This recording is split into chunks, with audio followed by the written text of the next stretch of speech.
Raven Over the River by H.E.Martin Arts. Raven perched frozen on the old bony trees. Just below, the river reflected the ancient bitter evergreen. As the dry air blew, Raven began to wheeze. Raven knew he must cross the river to another forest that was youthful and quite a lovely scene. But, as broken and brittle as the evergreens may be, Raven had grown up there in a once towering tree. Raven makes a weary turn. What used to be the health of home, now no more than barren.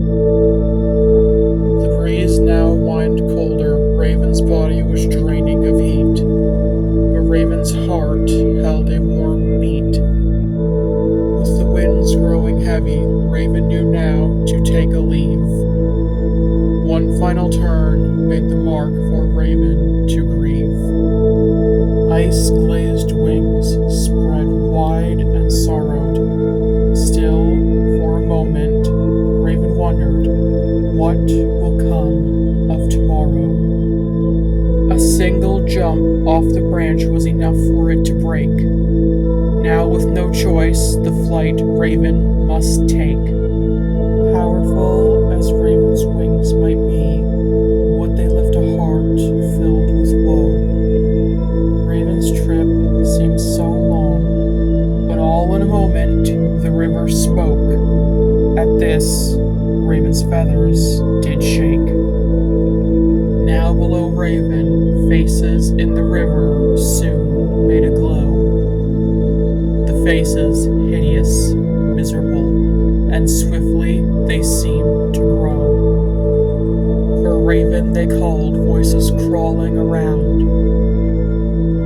Turn back. Your life is in the evergreens. Our rage you're filling. Go back to us, everything you'll soon owe. From shallow whispers to high striking screams, around Raven they looped tediously. Raven would drown. Eyes slammed shut as Raven tried to silence from entering his mind. To quiet the voices, Raven thought of joyous memories spent in the evergreens. The fresh scent of pine, the silky sounds of birds come the morning, crickets and frogs in the nightly hours. At this, raindrop tears made Raven go blind. However, no matter how happy the memory had seemed, that the voices were dragging Raven further into their screams. With the screams stabbing into Raven and a scorching pain burned down to the soul, Raven's eyes burst open.